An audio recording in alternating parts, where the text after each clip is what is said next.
Welcome back in another episode of NBA 2K14. The last episode, as the Clippers managed to defeat the Warriors 123 to 118. The tight game here in LA. And now we have the first two doubleheader today. Heads to LA, California once again. We're going to Staples Center in LA.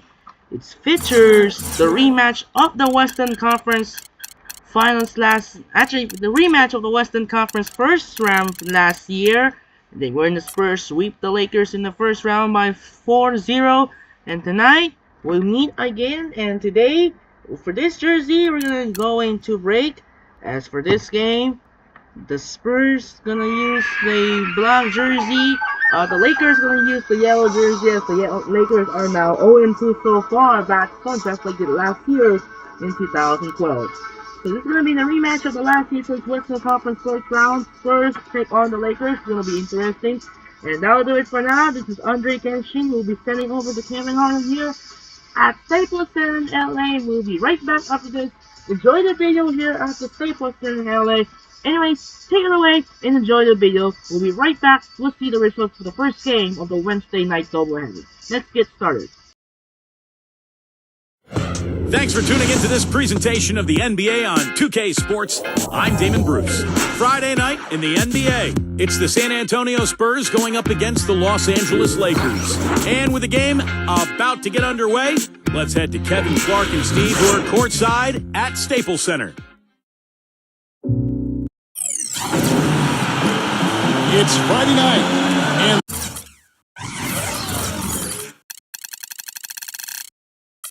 live on 2K Sports, we're going to bring you the NBA and all its excitement. This is Kevin Harlan with my broadcast partners Steve Kerr and Clark Kellogg. Now a chance to check out our starting lineups. And for Steve Nash, his team will look for him to be a determining factor. Well, of course, anytime you talk about Nash, his outstanding court vision and creative passing is the first thing that comes to mind. But, of course, he's also one of the best shooters the game has ever seen. Steve, you mentioned the creativity he brings. Despite the flair, he's really quite fundamentally sound. He's excellent with his decision-making and understanding of how to create scoring opportunities for him and his team. Looking at the Lakers, they want to turn it around after the loss to the Golden State Warriors. And they were still in that one right up to the end, guys, but lost by a couple of buckets. Yeah, I thought their defense in that game was about as shaky as it could be. At home, that kind of defense isn't going to cut it. Never mind if you're on the road. They really looked tired to me, and I don't know if they had travel issues or if they were out too late, but something was amiss because they had no energy. Young, good, and the assist goes to Nash. Very well done. He is a confident, dynamic scorer. Well, for the Lakers last season, it seemed there was so much turmoil throughout the year. Injuries, coaching-wise, changes in the offense. They never were able to really gain any momentum. They made a decent run at the end of the season, but that didn't carry over into the postseason when they were swept by the Lakers in the first round. San Antonio shooting their first foul shot of the night. Well, they were very pleased with their free throw numbers a year ago. They knocked down about 79% from the stripe as a team. You know, something you can point to when you're talking about their areas of success last season, free throw shooting.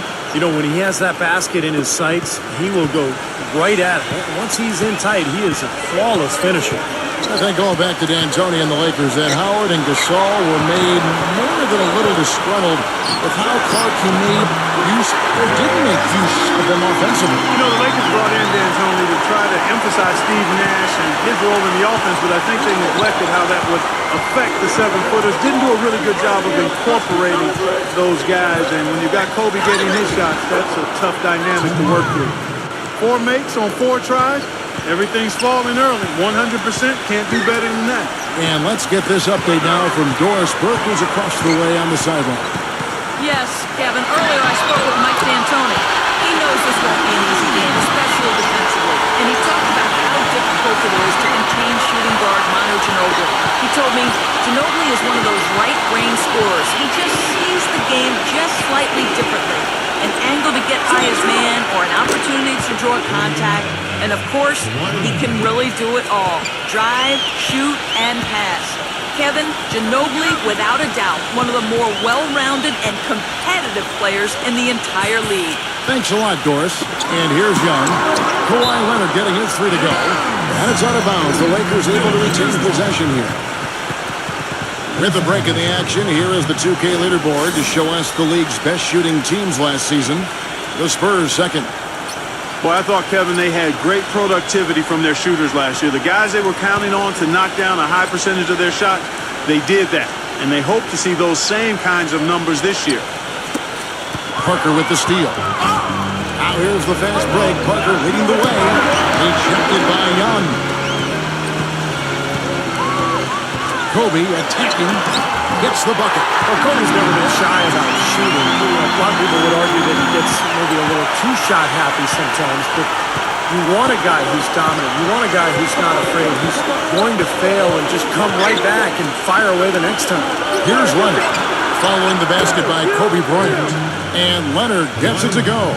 Boy, he found the perfect spot behind the arc there. Big gap in the defense. And Young, here we go.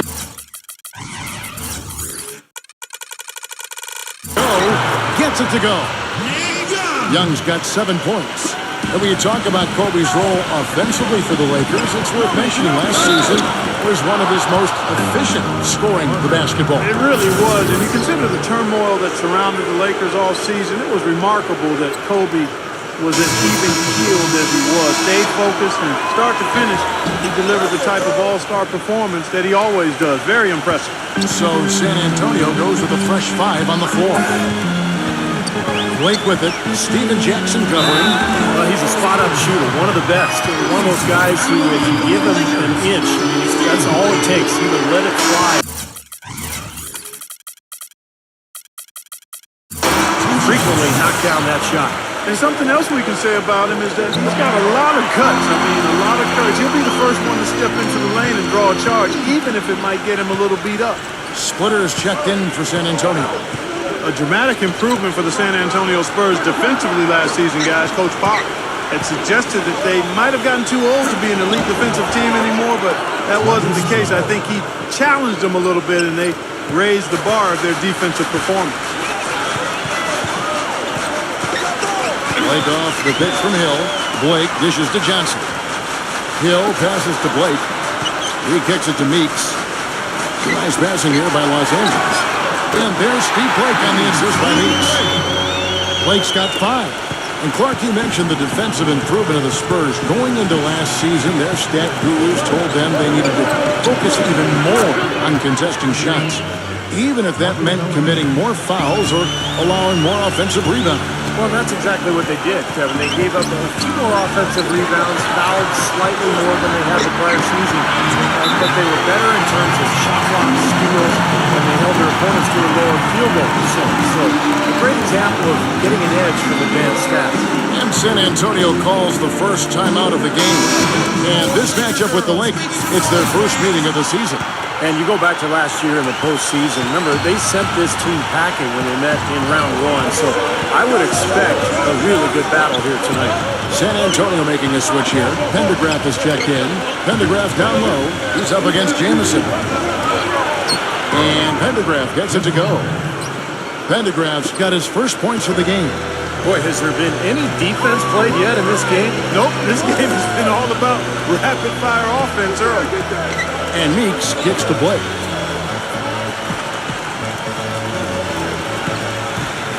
Johnson outside. 6 to shoot. Outside, Jamison. The feather touch on the finger roll. Beautiful. Not trying to rattle any rims or racks there. Just up and in with the finger roll.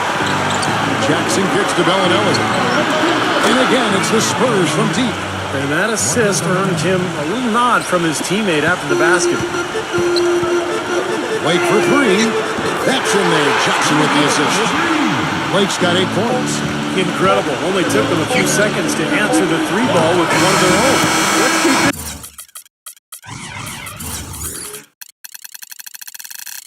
this thing going, guys. I love seeing a three-point battle like this. Oh, we've seen some great shots in the first quarter. No shortage of offense. Spurs lead by 6. Live from the Staples Center, you're watching 2K Sports.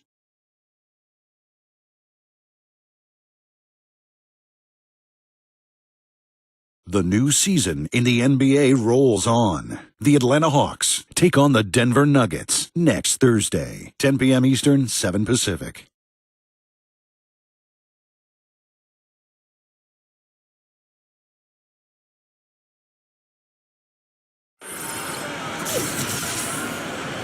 And the first quarter is in the books. Second about ready to get underway. And let's take a moment, guys, to get your take on the scoring so far for San Antonio. Now, they didn't waste any time getting into a groove out there. They're dialed in from long range. Something else they've been able to do so far tonight is earn those tough points in the paint. We've got Johnson. Robert Sacre is out there with Antoine Jameson. And there's Farmer. And it's Blake in at the 2-guard. That's the Laker 5. Well, you can't leave him alone, especially from long range. You know, the hope was that a change of scenery and a chance to run up and down the wings would be just what was needed to get Wesley Johnson going in the NBA, but it just didn't happen for him last season. And Doris Burke has something for us. Hey, Doris. Gentlemen, there is no doubt that Tim Duncan is one of the all-time great NBA big men, but his celebrity has never matched his talent. His guarded personality may have something to do with that. Duncan said, quote, "I'm not an extrovert. People try to be bigger than the game, to make themselves an individual brand. I'm not that guy. I love playing basketball, and that's what I want to do. I don't need the extra stuff." Guys, knowledge of self, so important. Sure is. Thanks, Doris. And for Wes Johnson, the 4th overall pick back in 2010 out of Syracuse, he just hasn't been able to break through. Yeah, you wonder why, because he's got great size and athleticism, beautiful shooting stroke, and yet the shooting numbers just aren't there. So I thought he would be better coming into this league, but we'll see if he's able to develop and find a niche somewhere. And the whistle blows. It's going to be on Tracy McGrady. That is his first foul of the game. And, you know, these calls can be some of the toughest in the game for the officials. It all happened so fast, but I really think that was the right call. The defender was not really set in that situation. So San Antonio goes with a fresh 5 on the floor. And that one's good. Well, he's so good at recognizing where the openings are and getting the ball to the rim. Well, since the new CBA, the league has made the luxury tax much more punitive. But certainly the Lakers blessed with the financial wherewithal to be a tax-paying team. The problem is it can hurt your flexibility under the new rule just to make deals. So that's going to be the challenge for LA. Nothing fancy there. Didn't need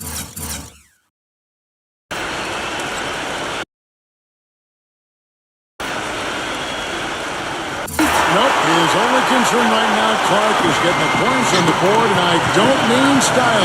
I like the simplicity. But there was some style there, Kev. It was a pretty sweet one-handed flush. Nice shot by Ginobili. Well, you talk about the huge fan base for the Lakers, Clark, one of the marquee franchises, certainly in the entire NBA.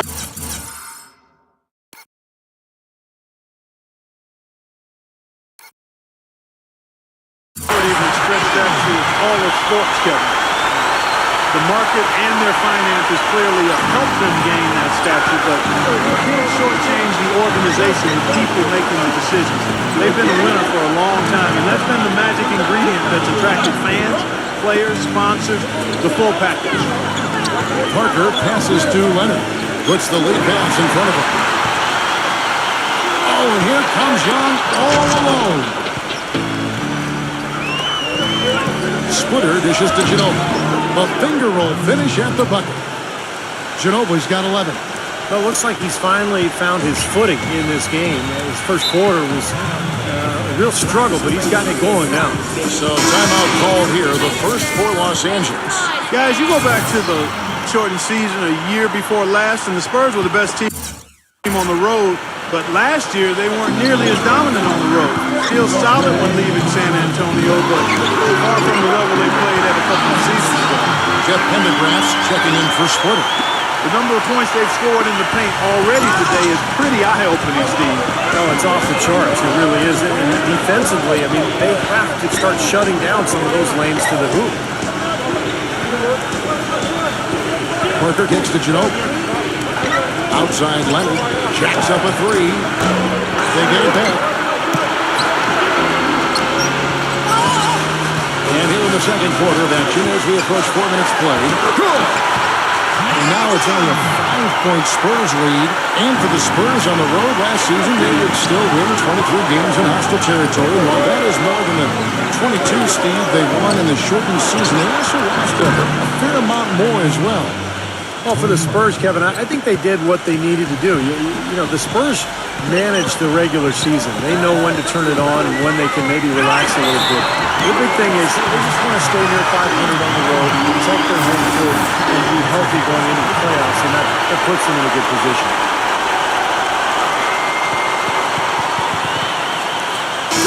The Lakers making a switch here.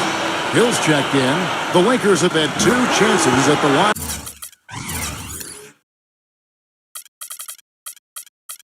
Already making them both. Well, you look at last season's numbers, guys. We're down below 70% as a team from the line.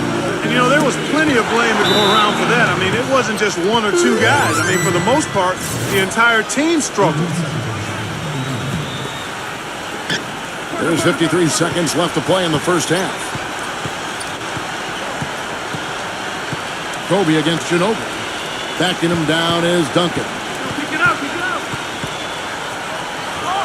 Uses the glass to finish the layup. Duncan's got his second bucket of the night. Last game for the Spurs, they pick up the W against Memphis. You know, so often in the NBA we talk about how you have to earn your points the hard way, but it didn't seem like that was the case. Everything came pretty easily. Too many of their points came the easy way, Steve. You're right. On dunks and layups against the defense that didn't really put up much resistance. Spurs leading by 5. Leonard on the wing. Takes a 3. That falls. Nice feed that time for Manu Ginobili. Ginobili's got his 3rd assist on the night. Those are starting to add up. Of their last 5 baskets, 3 of them have been three-pointers. And it's not just great offense, Clark. The defense is really lacking not enough energy on their closeout. And that's a difficult shot in the face of the defender that towers over. You know, he almost seems to enjoy those mismatches.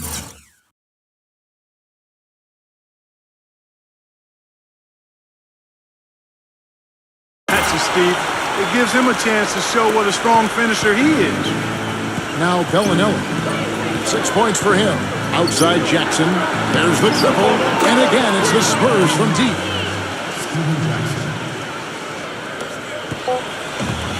From half court. Shot no good. And we finished one half. The basketball. Spurs out in front, up by 8. We'll get right back to the action when we return. The Spurs, 54. And now, brought to you by Sprint. This is 2K Sports, and I'm Damon Bruce, coming to you live on a Friday night.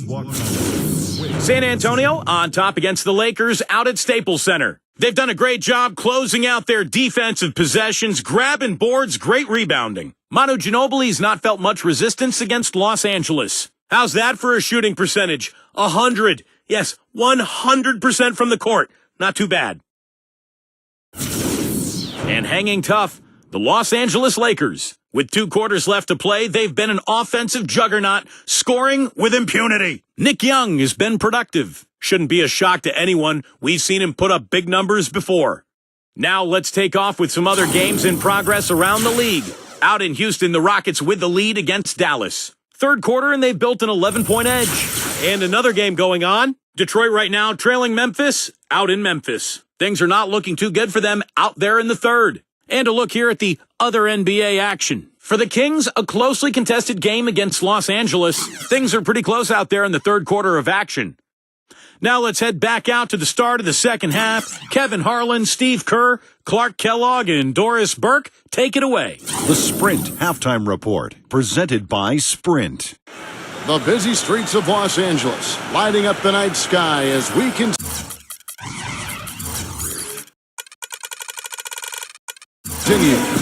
Well, I think this is one of the more amazing stats in sports when you think about it. No matter the season or the roster, the Spurs just seem to find ways to win 50 games. They've done it 14 straight seasons, which is off the charts. 3rd quarter action getting rolling right now, brought to you by Gatorade, all filled up and ready to go. Here's who's on the floor. On the court for San Antonio. In the backcourt, Parker and Ginobili. Leonard and Duncan are the pair at forward, and it's Splitter in at the 5. Now let's go to Doris Burke. Doris? Hey, gentlemen, well, part of the Lakers' struggles last year was that they were constructed like an all-star team. Coach Mike D'Antoni said, quote, "Have you ever watched an all-star game? It's god-awful because everybody gets the ball, they go one-on-one, and then they play no defense. That's our team. That's us." Having a pecking order with all their big players was something he wanted to instill on their Lakers roster. We'll see if they can do a better job of adhering to that this time around, guys. Well, that's the rub, isn't it? That's the balancing act, isn't it, Doris? Share the ball, but get it into the hands of your scorers. And again, Tim Duncan. Duncan's got 8 points. And Clark, as you said, the Spurs last season hitting 50 wins for the 14th consecutive season. By the way, that's an NBA record. Second closest were the Lakers with 12 straight, Steve, from 79 to 91. Yeah, 58 wins last season for San Antonio. Greg Popovich calls it corporate knowledge, just the consistency that comes with the experience of the group. And they've been together so long, particularly that core, that I think it allows the Spurs to really kind of cruise at times during the regular season. With this break, let's show you the teams that led the league in assists last year. Number 1, the Spurs. Kevin, this squad had some great passers. I'm talking about outstanding passers, creative, effective, versatile. I mean, they really knew how to find the right moment last year to get the ball to an open teammate. And that's the key to having assists and leading the league in that category, finding open teammates for good shots. Kicks to Ginobili. And it's San Antonio with another. You know, you talk about Tim Duncan, his great basketball IQ and skill level. Those show up in every facet of his game. I mean, one thing people might not think of are his outlet passes, which are such a key to fast break opportunities. But there's not anything on the basketball court that Duncan doesn't do well. Parker passes to Leonard. And it's good in the assist by Parker. Parker's got 6 assists now in the game. This has been a one-sided game in just about every area. The lead continues to grow. Absolutely. Their offense and their D have been equal parts outstanding. Kobe goes in, and that one is stuck right through. Good. Just like soup. A little more ferocious, though.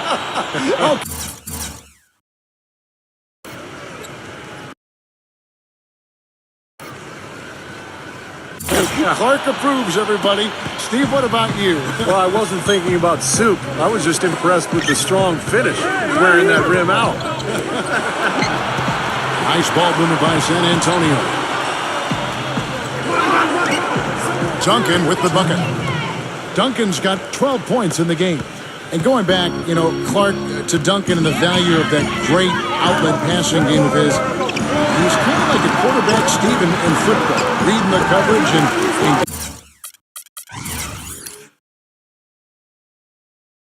getting the ball to the right guy. Yeah, I think that's a good analogy. Duncan's so smart as a passer, and particularly playing with Tony Parker. When you can get that outlet to Parker near midcourt, now it's on offensively. And Los Angeles with some changes. Blake comes in for Nick Young, and it's Farmall in for Steve Nash. That's good. And we've seen a few mix-ups defensively out there on the perimeter. More than a few. I mean, the open looks they've allowed from long range have turned into a lot of points. Here's Farmall. That's a mammoth dunk for someone who's far from the biggest guy out there.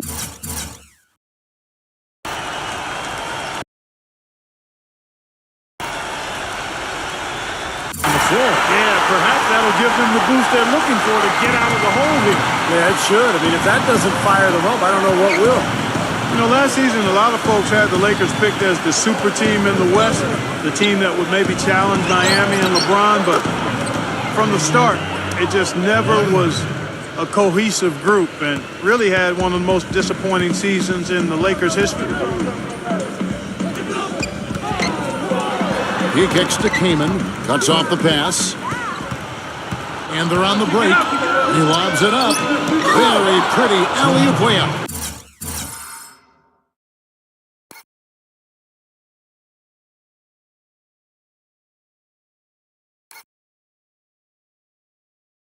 Boy, he is a strong finisher on the fast break. Yeah, he sure is. He remains in total control, even at full speed. I love that about him. Clark, as you said, the Lakers had a lot of lofty expectations put on them, but you never know what's going to happen when a team is put together. And Steve, they just couldn't reach that bar that was set so high for them. Yeah, the expectations were so high, Kevin, but injury issues cost them all season long. Nash, Howard, Powell, and of course Kobe with the Achilles at the end of the year.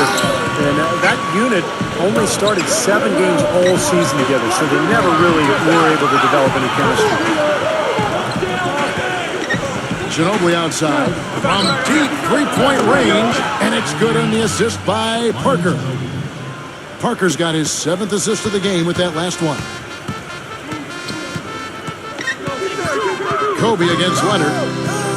Kobe dishes to Gasol. Back to Kobe. Rebounded by the Spurs. Duncan's got his 3rd rebound on the night. This game is finished. They'll be off to Portland taking on the Trailblazers.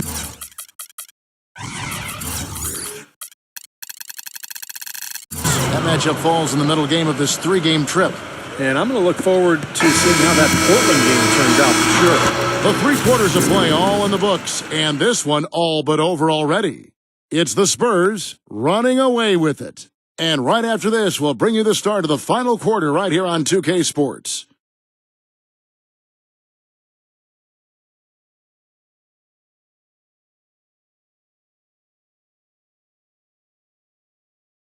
Tune in Tuesday, November 5th. Paul George and the Indiana Pacers go up against the Detroit Pistons. A contest in the Central Division. It's the real deal.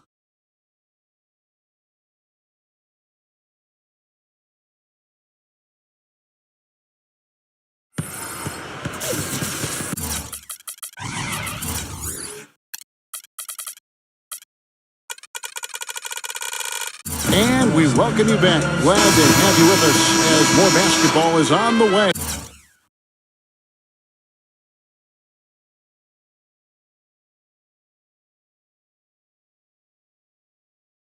During the break, the players getting refueled with Gatorade. They're looking amped up and ready to get going once again. And let's get your take, guys, on the scoring breakdown for the Spurs. Man, they keep piling up the assists, guys. Great ball movement. They've really been on fire from beyond the arc tonight, too. I mean, a lot of their points have come from out there. Nash and Bryant in the backcourt. Inside the 7-footers, Gasol and Kaman. And it's Young in at the 3 slot. That's the Laker 5. It's blocked by Duncan. And that is good. San Antonio leading by 21. Poked away. And that's out of bounds. San Antonio will retain possession. Here's a look at the schedule for the Los Angeles Lakers. Atlanta will be traveling to face them after this game. That'll be the latter half of this 2-game homestand. And no doubt the Houston fans really want to see their Rockets take that one. That's a good matchup there. And here's Mills from the arc. That's good. Great play set up by T-Mac, Tracy McGrady. And the threes continue to go down at that end with almost nothing happening from deep at the other. But the way to turn that around is defensively, by stopping their outside shot, not by getting into a shootout.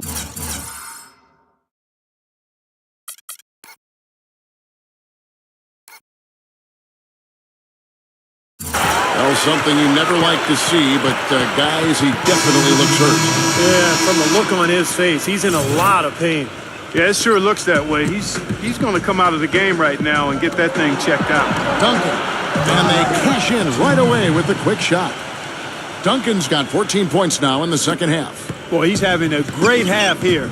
Exactly the opposite of the first. Timeout called the Lakers. Well, a coaching carousel for the Lakers last season. They made it only 5 games before firing Mike Brown.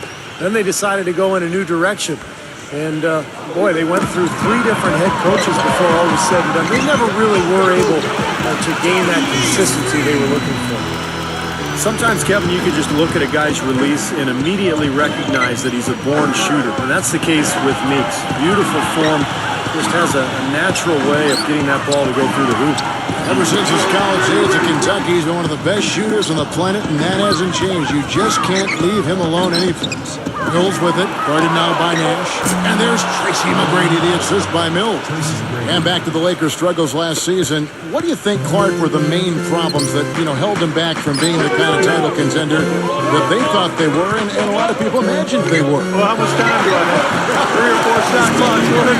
I think there were a number of issues, as you might expect. Injuries played a significant role, but I think there was discord over how they should play, really no true identity.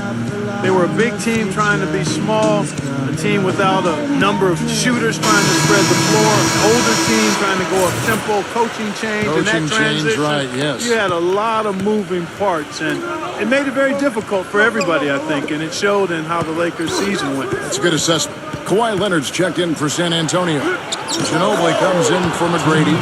It hasn't happened as quickly as he would have liked, but he's finally putting some points on the board in this game.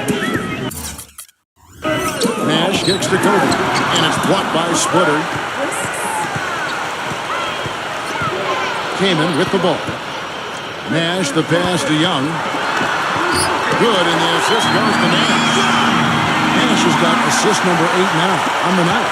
If you were only looking at the way he's played offensively, you'd think his team would be ahead. Back to Duncan.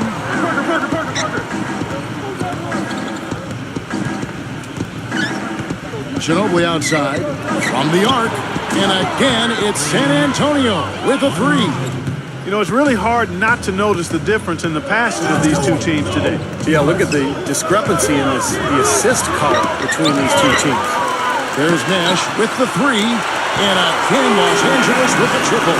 One of the reasons they're behind is because we haven't seen enough of that. He needs to become a bigger part of the offense. Ginobili kicks to Parker. And again, it's San Antonio with a 3. There's 6 points on consecutive 3 balls. They're finding holes in this defense. It should be easy to correct, though, if you start making the right rotations defensively.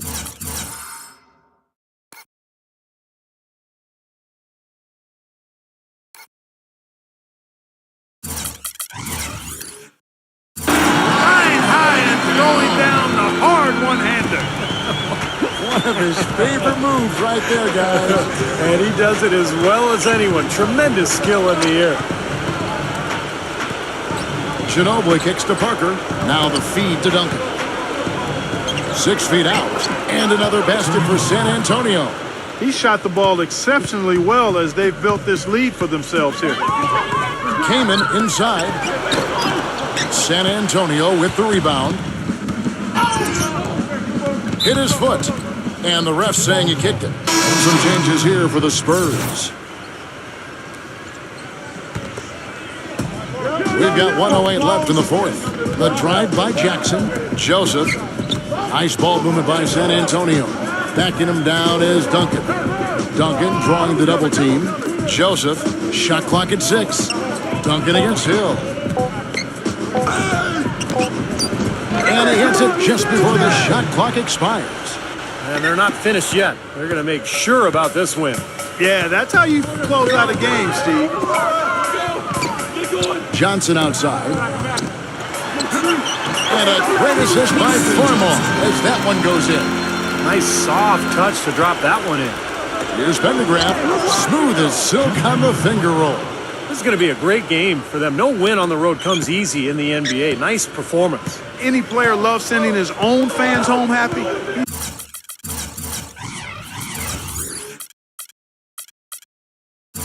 He loves even more sending opposing fans home miserable. Here's Farmar, defended by Joseph. And again, Los Angeles with the triple. San Antonio's gotten in the groove from three-point range. They are 4 for 4 since the third quarter ended. The dish to Bellinelli. Pass to Duncan. Defended by Sacre. And again, it's Tim Duncan. And tack on a few more points to the lead. Why not? I suppose this is an emphatic showing for this club. And Steve, they did it in style, a beatdown the entire way.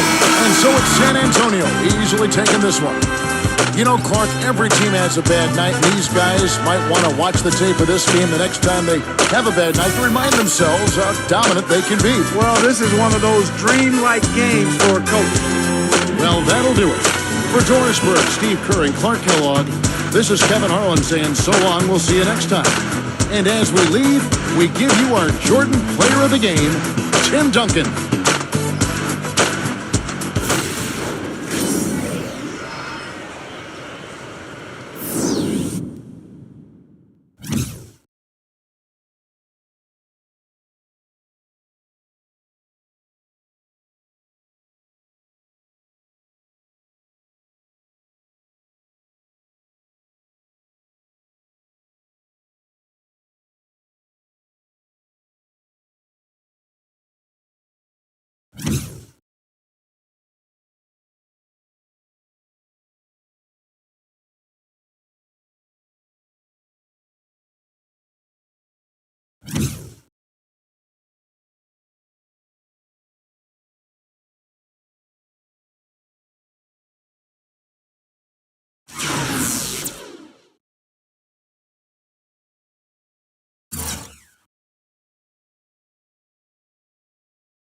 So what a good dominate for San Antonio Spurs has been dominated over Los Angeles Lakers 106 to 80. As you see, Nick Young scores 19 points, Kobe Bryant's got 13, and a huge dominate by Tim Duncan's got 26 points, Ginobili's got 21. And the Spurs up 2-0, and the Lakers fall to 0-3. And we're going the next game on our hands. When the game at hand, we're off to next game. We're heading to into the Brooklyn.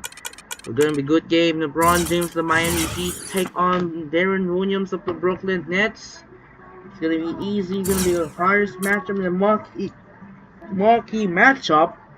And that'll do it for now. This is Andre Kenshin. It's the first game of a Wednesday night doubleheader. It's in the books, as the San Antonio Spurs dominate the Los Angeles Lakers by 26, 106 to 80.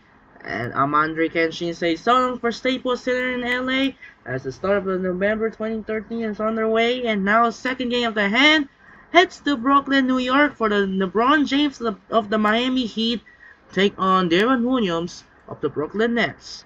This is Andre Kenshin say so long from Staples Center in LA as the Spurs beat the Lakers 106 to 80. And reminder, we'll see you tomorrow here at Barclays Center in Brooklyn for the Miami Heat take on the Brooklyn Nets. Sign up and peace out. Good night. No, don't say good night. Sign up and peace out. Goodbye. And reminder, we'll see you tomorrow for the Heat and the Nets.